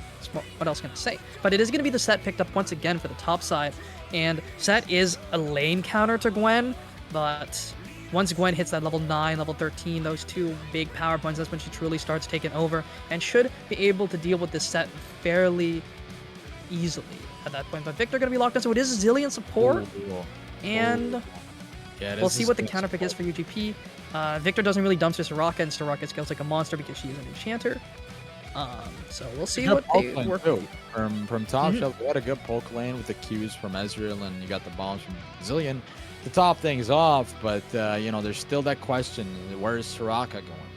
Where is Soraka going to opt to go? If it's going to be against the Victor, it's going to be a good chance that that's going to happen. And Senna, Jane in the bot lane, as well as Soraka in the mid lane. We're going to see, finally, this is the first game I'm watching in VTS that we get a Soraka mid lane after the LS stuff happening. So with that said, UGP definitely have drafted themselves an interesting team comp. And UGP, once again, have a really strong scaling team, double ADs, solid front line with the Volibear, Soraka to enable, you know, even greater scaling because she is an enchanter, and Gwen, also one of the strongest scaling AP top laners you can grab. So, just great pickups here from UGP overall. Top, it's a really interesting look they have going for themselves here. They have a solid backline in Victor Ezreal, good poke, good range that way, and really good survivability there with Zilean. Zilean just provides so much durability to a team because he can bring back any champion here, so it feels like if they are running it down, but you know, you can always play around the Zilean ulti, but it does scale really well. The cooldown gets so incredibly low as the game does go later and later, and frontliners like Hecarim and Set love playing with the Zilean. They are able to zoom at the speed of sound there, and it's really, really fun to see a Hecarim with Ghost, with E-Proc, and Nimbus Cloak just zoom in with the Zilean speed up going at the same time. Well, Zillion is always fun to watch. I thought it was going to be the mid lane Zillion against the mid lane Soraka, but we didn't get that at the end of the day. We got the Victor. A little bit traditional mid laner for top shot. At least it's been time and time again tested and proven to be a really useful mid laner, especially in the late game team fights. As long as you're able to stay alive and keep your distance between champions who are able to get close to you, i.e. Volibear. Gwen, who's able to also get close to the Victor. So we'll see what happens. I feel like for UGP, they're going to be having to rely on Volibear a lot as their frontliner, and that's something that I never want to support for teams that much, because everywhere else you look, the Soraka is wonderful to like recharge your team, but I just feel like they needed something else. Like, I don't know. I'm just an old-fashioned Season 9 type. Like, I like having an Alistar support, and I like having like a top tank, you know? So it's like... but we're seeing the time and time again meta like this is able to happen because teams are seeing good win rates off of just having like a glass cannon type with a Volibear who he could tank, but do you really like? He also wants to build a chem tank, you know, to chase players, and He's taking those damage. yeah, he does tank and it does damage. So on the other side though, guess what? That's like the ideal target for Set, because guess who else he wants to show stop on other than a tank, right? And just do tons of damage to the backline. So I feel like Set is a great answer here. And UGP, this draft is kind of risky, but what is your stance on it, Salzburg, going into Scaling, like, top once to bottom again. order? All right, let's take a look at Gwen's set. If we're gonna go through top to bot, nice and easy like that, Gwen, I just think is just such a great champion. A lot stronger than Set come late game. It is top lane though. Alios has locked that one in. Oh yeah, we see the client. Could be swapped. Could potentially. I mean, they have till 20 seconds to, but I still think that having the Gwen is just such a strong pick. She scales really well. Also wins side lane at level 13, so if she's able to get out of lane phase with like a 30 CS deficit or with some help from El Torito and going even, you take those any day of the week. Just great overall scaling from there. Hecarim, Volibear, I mean, they both fulfill the same goal, just CCing, being meatballs there, and having strong early game presence. Volley is better at diving, Hecarim is better at disrupting backlines, but I do think Volibear does have better dueling potential once the Hecarim W does wear off. Soraka, Victor, both of them scale at around the same pace, relatively speaking. Soraka will reach her item breakpoints faster, but Victor will become scarier as the game does go later and later. However, sustain is key, especially in these big objective fights, and when you have 0 sustain, it's going to feel really bad. Soraka doesn't really have to do all that much, just press W whenever she sees it. Ezreal, Zillion into Jhin, Senna, I mean, neither of these lanes have really high kill pressure unless one of them makes some mechanical error. If one of them steps up a little too far, gets caught by any little bit of CC, double bombs from the Zillion, root combo from Senna Jhin, that's what's going to be the ticker here in this bottom lane. But realistically, both these bot lanes are just very utility oriented. Ezreal's just looking to scale up and get those 3-item powers. Get the 3-item or 2-item power spike depending on the build. Jhin is just there to neutralize the lane, but Senna will continue scaling. She is most likely going to go towards a lethality build because she is going the support item. We usually see most Sennas going for like Eclipse, Mana Mune, things like that. But I mean, the range discrepancy in the bottom lane is pretty even. The Zillion's a shorter range than the Senna, but the Jhin is shorter range than the Ezreal. But both of them have really solid times farming under tower, so not too much to worry about in that respect. Overall, though, just pretty solid drafts, pretty meta drafts coming in from both sides. Yeah, very meta. Yeah, it's pretty meta. The Victor, that's number one thing. But to me, like now, itemization comes to mind, right? Because you got so much healing from UGP. So I'm thinking Victor, maybe Morello's, maybe you need Grievous Wounds on this set. You need some type of anti-healing to make sure that you get all these sustained targets. Senna heals, Soraka heals, you know. And on top of that, though, the Soraka ulti, if we have to compare it to the Zillion ulti, okay, 10 times better. I mean, let's just put it in terms, 5 times better. Because you just get to heal so many players, so many more players than the Zillion could. But the upside to the Zillion is it provides a buffer for that player. Like if they were getting engaged on, if you're trying to kite away, if you're trying to buy time, I like the Zillion ult in that fashion. We'll see how that works. But to me, it just feels like a battle of the healers. Is this an Overwatch game or what's going on here? I mean, honestly, it looks like very much Overwatch comp. Double supports, double heals, double buffers coming through. And you have double tank-ish frontliners on both sides as well. Yeah. I mean, Gwen gets relatively tanky, especially with the W armor. The Howl of Mist is just super strong, such a great ability, fun and interactive ability. And the thing is, though, a lot of the damage isn't going to be able to get through. Ezreal cannot do much against a Gwen, and neither can a Victor, so we'll see how it does work out. But, I mean, once again, I like UGP's draft a little bit more, but that's just me. And there it is, ladies and gentlemen. Time for our second game. Before that, we're going to toss it over to a break. In the meantime, we'll be right back with the second game between UGP versus Top Shelf. And maybe something beautiful might happen. Maybe Top Shelf, we're going to bring it back and we're going to have a third game. But who knows? Stay tuned for the second game. We'll be right back after this break.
And we're back.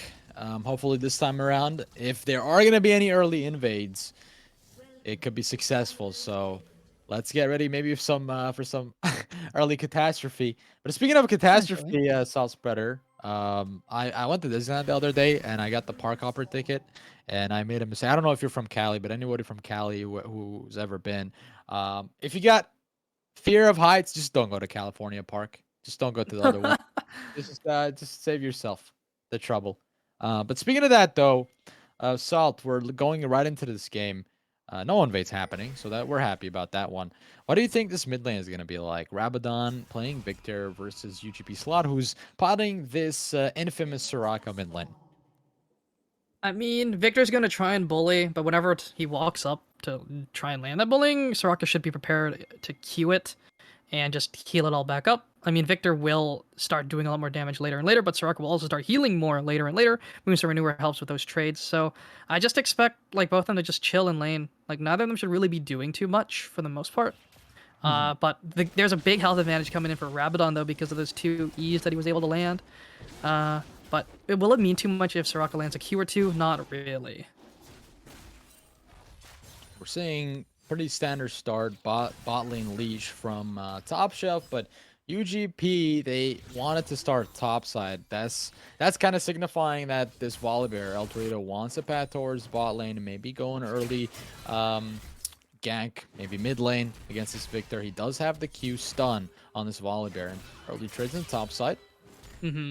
And that's a relatively even trade here. Both of them are going to use their pots, but Set will always win out on those trades that go even because of his sustain passive. The Pit Grit gives him a lot of health regen. Level 2 advantage. Egg rolls trying to zone this Gwen off of the minions. Now face breaks her in. Alios trying to run away. Make a bolt for the door. So no play to be had. El Torito was around the corner just in case something did break out. But wait a minute. They're going to double down on this first gank. Level 2 gank, mind you. El Torito, I don't think he has his Q. Oh, he doesn't have Q for the stun. So maybe they don't even need the stun. And that's the first blood. Alios finds the first one in the game. You know that the Gwen leash top side. Why are you walking up? You saw her walk up late. What else is she going to be doing other than giving a fat old leash? So, not ideal coming in from Egg Rolls. Has to burn that TP early as well. But Rabadon actually running this lane pretty well here in the health department. Has forced the Soraka to burn 1 potion. So that is 50 gold already down. And 150 HP already burned through. But there's that sustain I was talking about. And just like that, they are almost even. But really good death rates coming in from Rabadon so far, but I mean that's just an unforced error coming in from Egg Rolls. He knew that Torito was topside, and he still walked up, still tried to push that wave. If anything, he should have just committed to push that wave under tower and then try and run away for a base. But he ends up giving up first blood over to a Gwen when she's the one who needs to scale in this matchup, and that feels terrible. But same thing might be happening in the mid lane. Slot forces to use the flash here, and we'll go down just like that. With a snap of a finger, Rondon Baby pulled off a successful gank in the mid lane. Able to grab that one up. Feels pretty solid there. But right now, the Volibear is on the same side of the map as him, but big rotations coming in. Big rotations as well as big fights might happen. El Torito flashes with the Q combo, maybe to get into reach from Rondon Baby to stun him up, but that's not going to happen tonight. Gonna happen today. Alios clearing up some vision, and we go back and forth on this top lane, right? Egg Rolls did play this set in the first game, did not have great success with it, and now the second game, at least he has a melee matchup, and he just gave the first blood over to the Gwen. Ooh, good damage coming in, but Gwen is a very strong snowbally champion if she's able to get ahead. It's just really hard to deal with her. She scales like a monster. Certain matchups she loses really hard, but if she gets ahead in a matchup like this, which is not super volatile, but it's supposed to be slightly winning in favor of the set, now that she has that little bit of extra oomph in her back pocket, she's going to be winning this matchup. Now, you see the trades coming through. They both came back at full HP, but it's just the Gwen winning these trades pretty handily, and that's what's supposed to be happening at level 9, level 13, but that extra little bit of gold definitely helping out. And she got the prio, which is a buzzword. If you're hearing this cast, that means that she's able to make other plays happen across the map. More impact, which is what you want as a top laner. The macro gameplay is spot on, especially with a Gwen who's able to roam and make changes happen. Egg Rolls as well. I mean, not to discount him. He doesn't have the TP yet. Both of them burning the TP here to make the lane even more efficient. Egg Rolls, this is kind of like trademark for set. You want to make high impacts early on, like right after another. Yeah, and it's just really hard for the set, though, to answer those trades now. Once she gets the 4-stack Q, she'll just walk up, EQ, and the set can't really match it because of the wave position. He can't pull her back. She's not going to get stunned, and the armor coming in from the W is just insane. So because he's behind, he's just going to be so hard to match. But ooh, look at the Hecarim positioning here. They can make a play. Yeah, El Torito's not around here. In fact, El Torito is positioning to go bot side to pick up the Wolves and maybe position for an early take on the Infernal. In the meantime, though, Rundown Baby realizes that maybe there's not a play he can make over the top side. He recalls quickly to go over to the bot side. This is great heads up from Rundown Baby. He's able to kind of go where Volibear is going, and I feel like he's able to track this Volibear quite well. And I guess a fun fact we could throw out here, because things are slowed down a little bit. El Torito is an actual restaurant chain in California, if anybody's over from California. I wonder if they are from California, actually, or the West Coast. UGP, I'm always interested to see if the West beats the East. But here we go. Zillion with the bomb steals away the Infernal. Hello. Hello, Reddit. Can't takes away the... Uh-oh. Could be a... oof. Uh-oh. Adafoof with the uh-oh and double O's in his name. Skinless Ape on the 1v2. Gizzard goes in, dropping that Ignite as well. But Adafoof gonna have to flash away. Soraka heals come through, and the 4th blood does connect on Gizzard, but it's likely so that Skinless Ape not gonna have any way out of this one. And yes, indeed, he just falls to the blades of Hecarim. And now Rabadon on the 1v3 has to position himself quite well to get away from this one, but Alcora gonna shut down that possibility from ever happening. It's a 2-2 start. Both teams are in it to win it. We do see now Rundown Baby wants to pull the trigger with a devastating charge. It does have the onslaught of the shadows to go all in. Alcora around the corner does have the Q, opts not to use it. And still no play to bad after that. It's just slap on the wrist for both these teams. They're going tit for tat. Yeah, and I think that's just a little greedy there coming in. Rondon, I mean, I guess he saw the Soraka tunnel vision a little bit and saw everyone else. He already had the Ghost proc. He should just ran out. Oh my god, Alcalora. True Shot Barrage. That's not a good sign of an Ezreal fight when he has to use that one. And Skinless Apes finds the bullets, and Gizzard finds the flash to get away. Wow, just great trades coming in from Skinless Ape and Alcalora playing like madmen, really, just walking straight forward, no fear in their eyes. They know the Zillion's only level 4, not a chance. They need to try and abuse this power window while they have it, and they are making it happen nice and easy here. And Eggrols wants to find an opportunity to redeem himself from that early on first blood, but El Torito is around the corner, will not let that happen, but at least he got spotted this time around. And Seth opting for Blade of the Rune King for better dueling potential does not have nearly as strong as a team fight, but the dueling potential from that item is just so insane. Its stats got buffed, its current health damage also got buffed, so you are going to be doing a solid amount of damage in these fights here, and you're going to be doing a lot more damage to the Gwen, and that's what's really important here. You need to try and win this match or try and get this under control, and I think Blade of the Rune King is the way to make it happen. Oh, here we go. Maybe a full combo by Eggrols. He's finding a lot of damage, but the minion wave does not favor him, so he has to really push off and push back, get back to his duties, clearing up the waves. In the meantime, Rondon Baby has a 2-0 lead over the Volibear. El Torito only has 2 assists, and we did see how the Hecarim has been a turning point for both these teams, apparently, right? So I guess it's a very good pick. You never can go wrong with it. Definitely not here, but now we see the losing side of the matchup here. Gwen is not doing nearly as well as she was beforehand. She's struggling a little bit now. But generally speaking, that is expected from the set. He is only down a kill, still has that. Oh, wow. Ooh. Flashes in and stuns the Victor up. Victor really had no opportunity to answer for that play. And El Torito now going to get engaged upon. Rondon Baby's around the corner. Does have double buffs. Onslaught of the Shadows to go in. Fears El Torito back in the middle of there. And Soraka ulti comes through. Might be a little bit good. It's too late, though. He goes down. But Jin with the clutch opera show. Curtain Call picks up that trade. So that's a 2-for-1. UGP are still in it.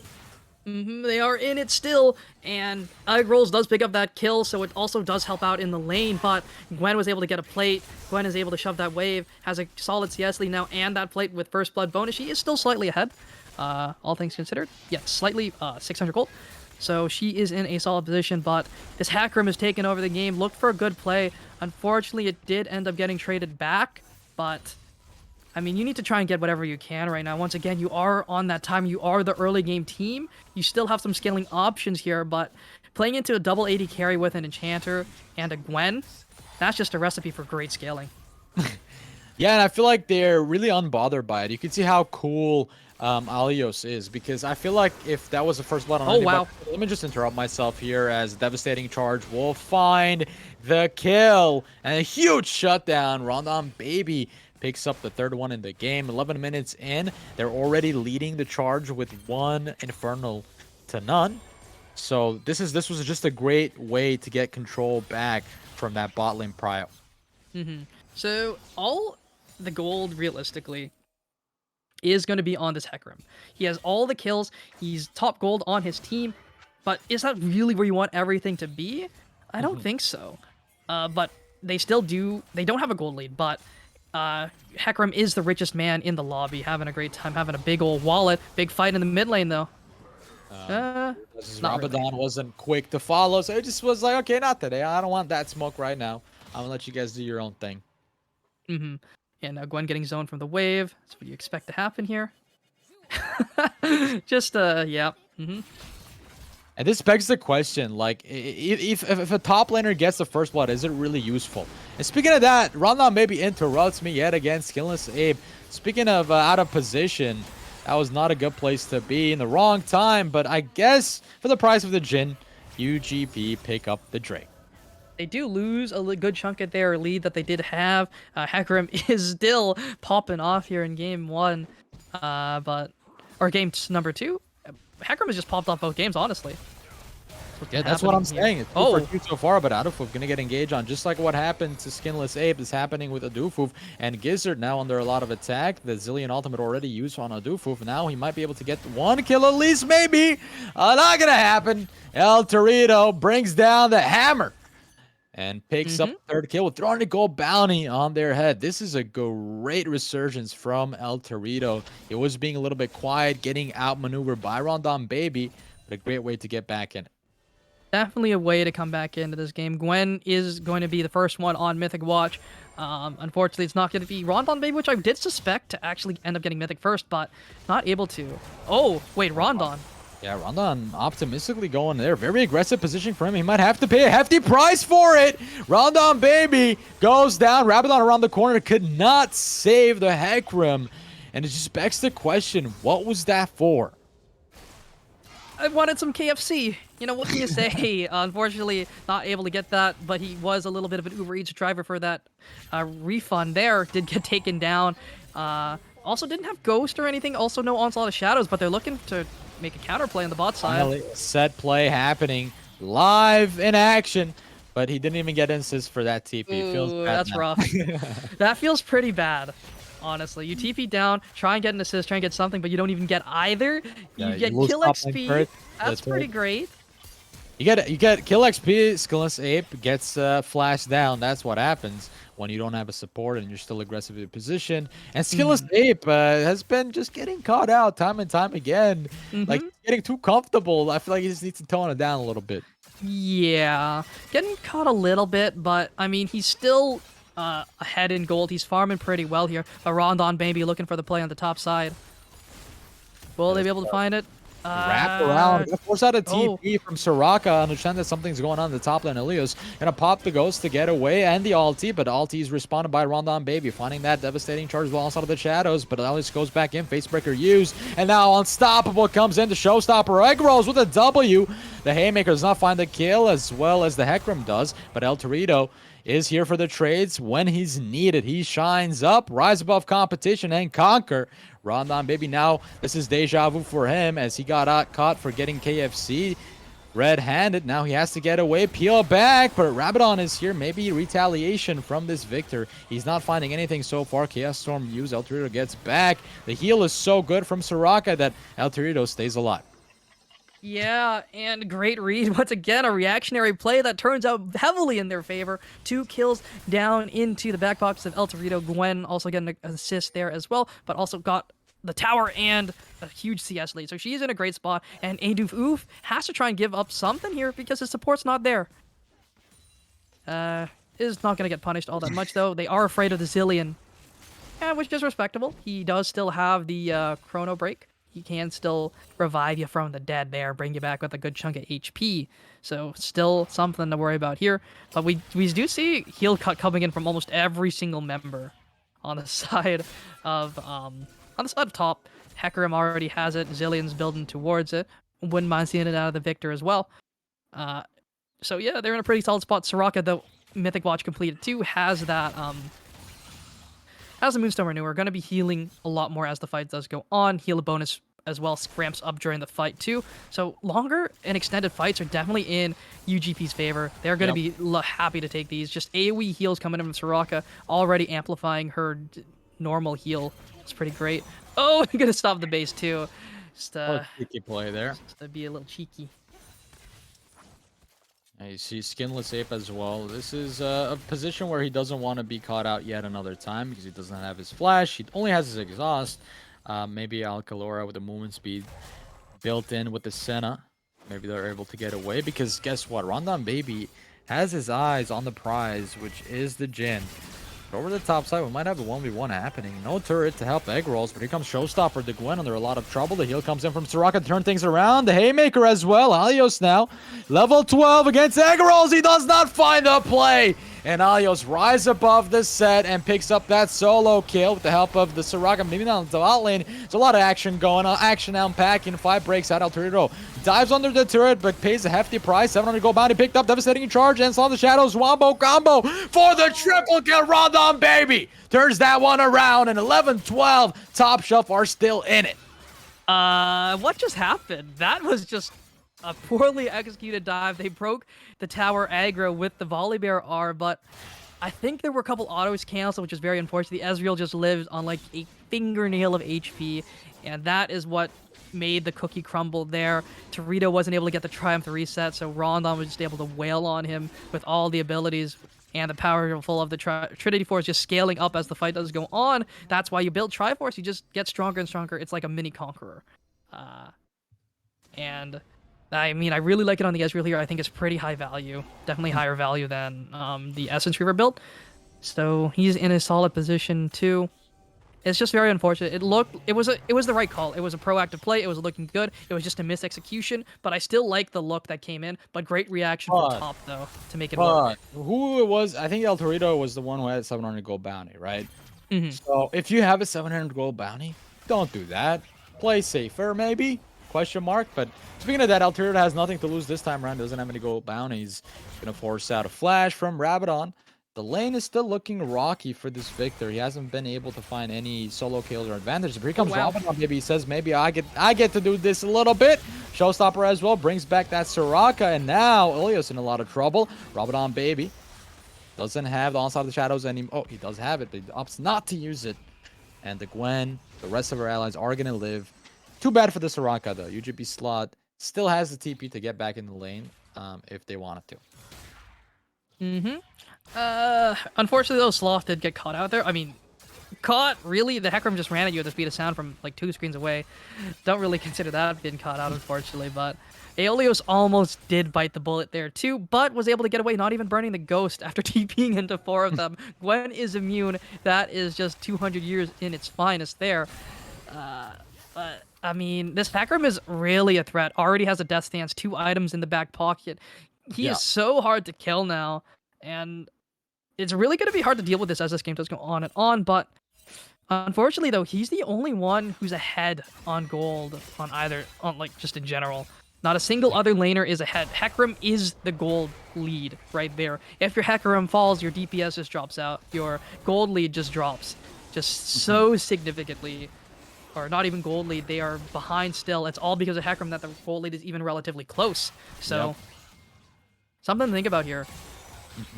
And in addition to that, it feels like El Torito, this game is like the dollar store version of what Hecarim does, especially with the chem tank in the inventory for this Volibear. Speaking of that, though, Adafu gets engaged on, force out the exhaust. Maybe he can 1v2 here. Oh, at least he picks up a trade. That's still impressive. But speaking of that, though, we got mid lane action on packing here as well. El Torito does have the buff here, the red buff. Very feels complicated. Yeah. No exhaust coming in from Skinless Ape, no flash either, so not willing to burn those sums in the 1v2, but at least they did force the exhaust there from the Ezreal. So it's something. They take those, but ooh, Gwen is immune. Yeah, Gwen is a champion right now. She's fully online with the Nashor's Tooth as well as the Riftmaker. She's the The 200 equivalent spike. yeah. You don't want to really cross her, be on her bad list or naughty list or whatever you want to call it. El Torito, oh, this time around, a zillion bombs do the damage and the stun on side of the shadows. Very nice. Forces out the ult from Volibear. Now Showstopper, but Olio still lives. He still lives. Rondon Baby says, hold up, hold up, hold up. Speed me up a little bit. Speed me up a little bit. Let me go get it. Oh, he can't get it. Oh my, that was so close. That was scary. That was very scary. But if you take a look at both supports on either team, it's gonna be well, we'll wait for this to happen first, but Yeah, Cardin Call finds a lot of damage. Slap on the wrist for Rabadon and Gizzard. They have to be aware that Jin is also doing a lot of damage on the other side, despite being 2 and 5. yes, Jin does do a solid chunk of damage, also building towards that lower Dominic's regard, which is going to feel really great against this Hecarim and the set, who are naturally tankier, and will build HP items as this game does go later and later. That's a pretty solid pickup here. We just see a lot of 2-item spikes coming in. Volibear, Gwen, Soraka. Not Senna just yet, because she is on a support budget. You know, it's gotta go to the dollar store there when you're playing support. Unfortunately, you don't really get all that much gold from the support item. You take what you can get. You take the scraps. But Soraka is feeling the power of being a laner. Has those 2 items building towards that 3rd. So they're in a pretty solid spot here. But Rondon trying to find something here. Here comes a TP play as well. This is an Unleashed TP at 22 minutes in. 14 to 14. The scoreline is pretty even. Only 900 gold sets them apart. UGP, do they have the answer and what it takes to take away this Drake? Or is it going to be top shelves Drake this time around as they are looking at a soul point angle? It's the Hecarim that's their goal, but Forces out the ulti already. That is going to be a resurrected Egg Rolls. Let's see if he's going to feel stronger now that he came back with after a breather. Now Rondon Baby zones them out. A nice ult. El Torito causing a lot of havoc and a sensational team fight from Alios. Goes to the back line and the carry's under a lot of fire. Rabadon has to walk away, but Alcala goes over the wall with the shot. Straight flush shot. Rabadon trying to peel away. He gets Alios. Nicely done. Impressive still, but remarkable for Alcalora to find that kill onto the Ezreal. That makes this a man advantage for them. And Jin finds the second back-to-back. A huge shutdown. He rises above competition time and time again. Oh, Skinless Ape with the big plays at the end of that fight, but the start of that fight was all Torito and Aeolios just diving that back line, trying to trade it forward as the Hecarim dashed all in on his own, and Egg Rolls was just too low and couldn't walk up and tried to peel his backline as best he could because of his low health, but he needed a dive buddy. Rondon can't do it all on his own. He may be a Hecarim, but a lot of his damage is very close range or very single target if you're not able to dive onto every single member. That was just a wrong play from Egg Rolls. I just have to say it because, like, usually, as I said, you want to hold off on your Showstopper, maybe against El Torito, interrupt his ultimate. Are you even able to do that against You cannot. Both of them are unstoppable. Okay, so I guess what you could do is after his ult, use that, right, to get him away. Because what El Torito did there was so colossal. It just zoned out entirely everybody there in the back line, and Olios was able to just get a quick access onto a Dufov, onto Rabadon, and that was so much of a problem because none of them were able to deal with the Gwen. At the end of the fight, they were. That's just because Gwen ran out of steam, but overall, it was just a great look from the side of UGP. They just dove forward after the Hecarim sort of ran it because his set was kind of low, and maybe they baited each other in comms or something, but it really looked like they wanted to go at the same time, but the set just wasn't able to follow up right away, got knocked down because of El Torito's instant dive, just a return dive, and I mean, the dive buddies on the side of UGP are just stronger in the 2v2, or in the 2v3 rather, than the other side of the coin. You know, still though, Zillion got the ult off. They did try to do a lot of damage there. Dufov looked promising. He almost got away, but Alcola Alcalora on the other side just flashed for the kill, greeted for it a little bit, but that was worth it at the end of the day. Yep, it definitely was. They were able to trade it, get the kill there. Senna was also able to live. Has that rapid fire cannon, so she can get those. Oh, wow. That's the Triforce Ezreal. Whew. Yeah, Close Ezreal's one. doing a lot of pokes, so for now, UGP have to respect that and maybe go for a quick recall, but that would mean possibly the Baron taken away. I don't know if they have the DPS for it, though. A lot of their damage is burst on the side of top. Ezreal's great at poke, great for like great initial trades, but doesn't really have great Baron damage overall. Yeah. Doesn't have any % health chip away. But they can potentially grab this tier 3 here, but they're looking to answer it. Yeah, Gwen is TPing behind him. That's a questionable TP from Gwen, a long flank. Gonna take a while for her to get back in the middle, but Egg Rolls gets resurrected, and now Curtain Call opens up, but guess what? Gwen's from the back finally made her way, and the flight was a little bit delayed, but she's here fully ready to make the damage, and Gizzard taking very low. The speed will not help him to get away. Skinless Ape finds the double. Back-to-back kills. He is on fire, and I wonder what mouse he's using. I'll see what mouse he's using, but I mean, these curtain calls are looking really, really sharp, on point, landing every single bullet that matters. Every shot counts, and you make them count. You got 4, you go 4 for 4. This Jhin is having a great time, looking really solid here.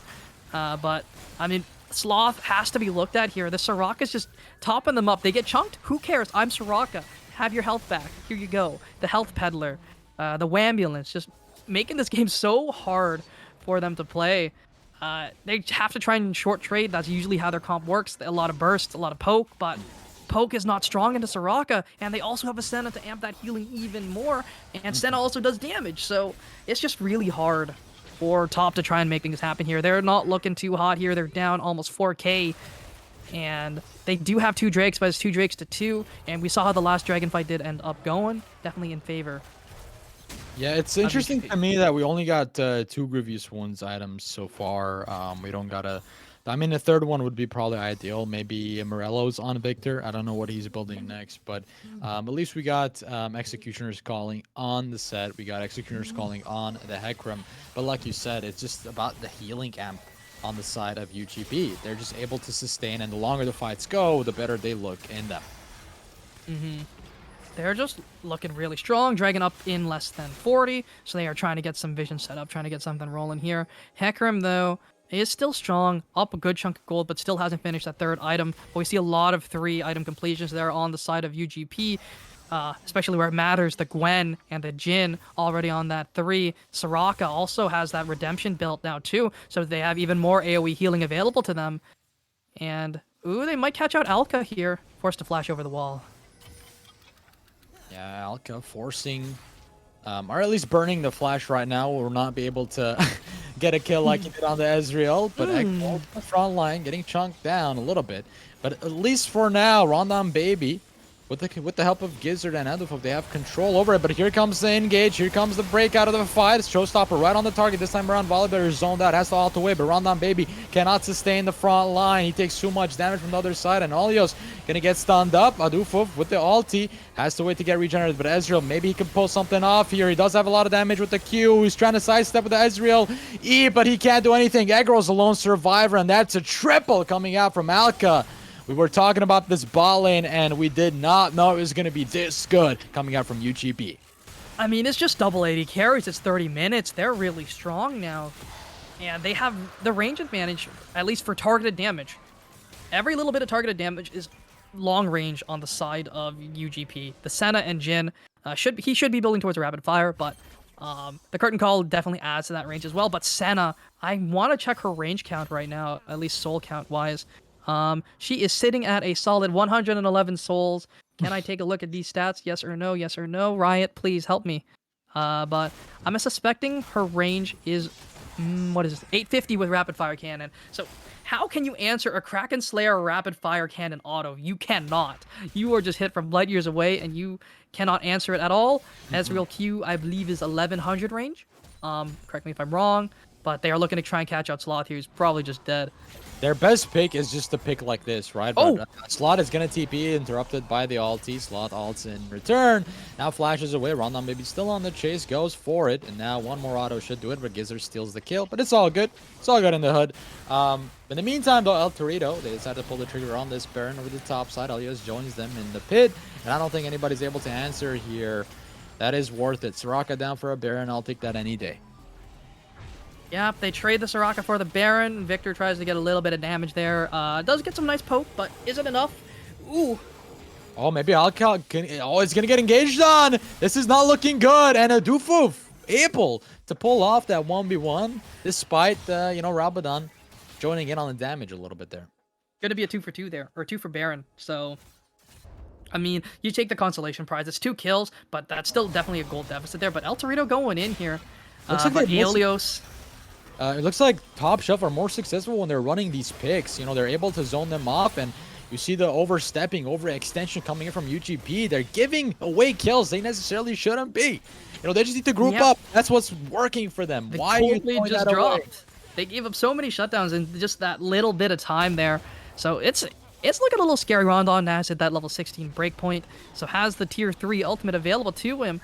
Actually higher level than Egg Rolls, who is a top solo laner. So interesting to see, but they have everyone up in 30 seconds. It is a 4v5 right now. They're trying to get this poke up, but they have the sustain from Sloth. So they might... Rondon! El Torito from the flank, and now Alti's calmed down. El Torito goes in, Gizzard flashes away on top of the shadow. Here comes Onslaught of the Shadows, but El Torito gonna be downed right flat. Egg Rolls with the haymaker, but guess what? That's free to nothing. That is just 3-0. No consolation prize at this point for UGP. They just loot players back to back, and this is just looking unstoppable at this point. They could even end. They could end. The Baron buff might not let them, though. Their wave is gone. They don't have a way to end, but that is a massive throw. They have a wave here, and no one's up for 30 seconds. Can they make the play? Can they end the game right here, right now? Aeolios just trying to use the needlework to break the wave, try and stop them from taking these towers, and they are able to, but will they trade their lives for it? Oh, Egg Rolls goes down! That crit damage from Skinless Ape does find the mark. Now they're paying their respects. Oh, the W! Adufuf almost gets annihilated from miles away. Oh. Is able to sustain because guess what? He does have the red buff. Does have the red buff, but they're forced away. They're only able to grab the inhibitor, but that is a throw and a half on the side of UGP. They gave up so many shutdowns. They gave up towers, and all for overforcing. They don't need to. They scale. They want to play from range. There is no need for them to push up that far and try and fight them on the terms of top, but that's what happened, and they lost the fight. Yep. That was my producers here is telling me that was a negative 3,000 Baron power play. That is rough. Man. Definitely not sponsored by Bud Light. No, this is the Victoris Baron power play. Yep. Or not really power at this point, honestly. This is the weak Baron play. This is the weak, this is the Baron losing play is what it is. Yeah.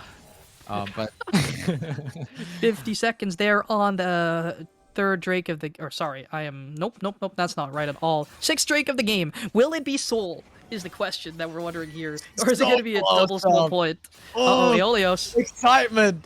I get watching a close series like this. It just makes me happy, man. And for the viewers out there who are tuning in Friday nights, this is top-notch content we're seeing. And I feel like one thing I want to say, reiterate, I know I said this in the past in this series again. I just feel like Top Shelf play way better when they're picking off these players rather than the 5v5. And speaking of that, El Torito goes in for this pick. Egg Rolls gonna get caught up between a rock and a hard place. His back is against the wall. He's gonna use the stoppable showstopper to go in, but UGP slot here is now on the 1v1, has to make a wish with the ulti, but Rondon baby is a matter of time as he gets this kill. That's a solid one pick, but in the meantime, their team is getting dissected on the bot side. River, Alios goes in, Victor finds one, and now El Torito with Stormbringer goes in on top of Adufuf. Ezreal's getting zoned out, but now Hecarim is unstoppable. Rondon baby with the clutch plays. It was getting pretty rocky, but instead of chucking it down off the shelf, they stuff in their rucksack and climb back to the top because they are Top Shelf. And they are wave big. There's a gigantic wave in the top lane. They can just do that. Do they have TPs up? They do, but they're both dead, or the only TP is dead. So they have to try and run up to this top wave, try and get that to happen. But Jhin is going to be there to match it, but it's soul point for either team. And unfortunately, just didn't have Sloth there to try and heal them during the fight. They were looking good, but they just did not have the sustain. And they were just getting hammered away at by the Victor damage. It's so hard to deal with there, even with the Gale Force. The Soraka's just not there to give you that little safety net of HP. My goodness, man. This game has been really, really exciting to see. And I just think UGP had it in them. They definitely had it. It's just now they're looking sloppier by the minute. Like the minute goes on after the Baron, everything's been downwards for them. Mm-hmm. And that's exactly what we're not looking for. This Gwen, still strong, but not having the impact that it did at that first fight. The first Dragon fight that was really a big contention point, rather. So Yep.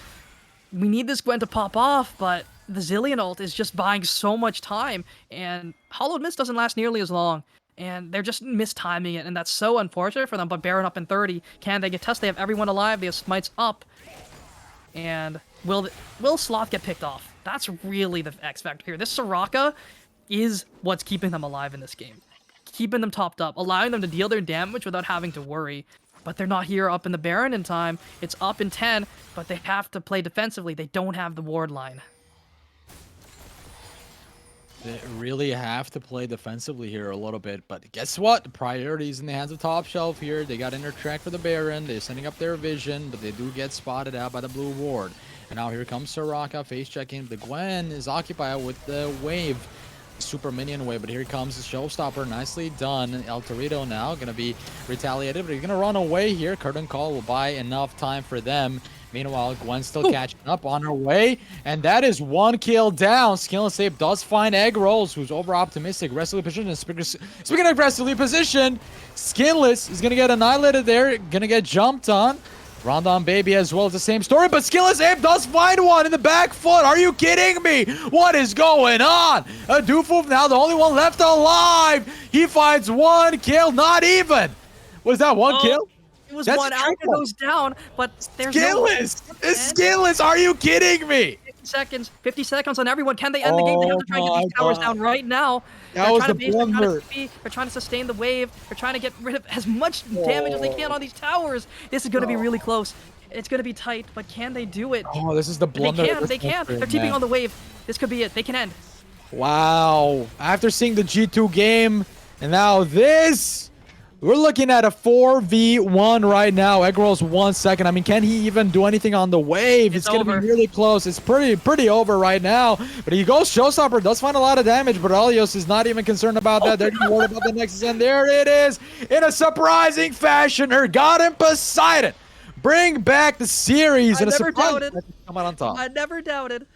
Oh man, Salt Spreader never doubted. He said I'm a believer. Doubted. Let me tell you what, it got really close though. It got really close. Oh, it did. Oh, it definitely did. Sure. But I never doubted. They're my boys. I got them. Oh man, dude, I was about to say, like I pretty much created a slogan, like during that live cast, like something about don't even know what I said about Tasha, like climbing back on top. They put something in their rucksack because they're Top Shelf. I thought that was going to be their slogan after this good win. That would have been a nice slogan for them to spam in the chat. But oh boy, disappointed in my face, you could see. I thought they were really going to go through with it, but they get 2-0'd. So we got all our predictions wrong. Even you, Sauce Spread. You said I was 2-1. I said 2-1. It was 2-0. But I got the team right, and that's what matters. That's what matters. Yeah. Yeah, man. I guess Soraka mid was really useful there, wasn't it? And they pulled it back, and I think that Jhin, hands down, Skinless Ape, very good performance. He was the sole reason why they won, in my opinion. Like in that, especially the last 3 minutes, like he was getting engaged on, a lot of resources invested, and he didn't die. There was a heal coming through from the Soraka, the heal coming through from Alka. So kudos to them. Heads up, Ergot and Poseidon still have a chance to make it to playoffs because of this win. So, good job. That's a great solid look from UGP. They have it now. They were 0-5. Now they're 1-5. So if they win every single series here, they can even up their scoreline. So I mean, it's not over yet. It's never over, right? You always have a chance. They can make it happen. I mean, this could be the momentum swing right here. This could be it. This could be it, and gonna toss it over to Echo. He could join us here. As me and Echo, we both anticipated Top Shelf to look a lot different, at least for the first game. Second game, they were doing all right. There was glimpses of hope. But Echo, man, what are your reactions there? I'm sure you were going through a roller coaster of emotions. Bro, the dream lives in a very dominating fashion. The dream lives. I will say though, Top, they put up an amazing fight, great performance. Things were looking. There were points where things were looking incredibly close. I thought for sure that when they let Rondon have his Hecarim, that might just seal the deal. That might be the end. However, Poseidon, they pulled it out. They're looking to pull the biggest comeback story in all of Victoris history. They go from 0-5 to 1-5, and it can only go up from here technically. So we'll have to Yeah. see how they do going forward. And yeah, it's like I always say, it ain't over till it's over. And they showed us that today. Oh Amazing yeah. performance. Just good looks there. The X factor for top last game was Rondon. He was the playmaker. He was trying to make things happen, and unfortunately, his team just weren't able to match up to his aggressive playstyle. At least in this game, it paid off dividends here in game one. Though it just wasn't there. A lot of plays were red, and that's very scary. But this time, he got the Hecarim, like you said, signature champ, played really, really well. But Hecarim was definitely the story of both games. Definitely a hyper carry, if you will, on both sides. Torito played it really well when they had it. Rondon also played so incredibly well, even though they did end up losing. Definitely what helped their team stay in the game. But, I mean, it's that Soraka Torito, pick man. here. I'm going to say it right now. The Soraka was Okay. definitely something. And when they lost the Soraka, Mhm. the fights weren't as close as they used to be. They were losing the fights, but it was all about Sloth just keeping them topped up. That's what helped them win, in my Yeah, opinion.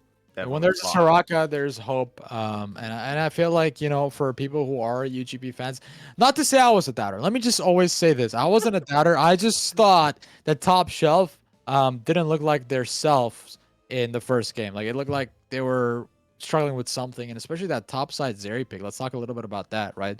Hmm. Salzburg, we weren't even expecting this type of confidence coming from UGP that early on, because they not only drafted Zeri blind and they flexed it, they also pulled off El Torito, who was just serving them the dishes, serving them the L's with that Hecarim. He was just on top of the world there, and I feel like he's been a very good sub. Maybe they could play with him or play with them the throughout the rest of this, but maybe who knows? Maybe it was just a lucky sub.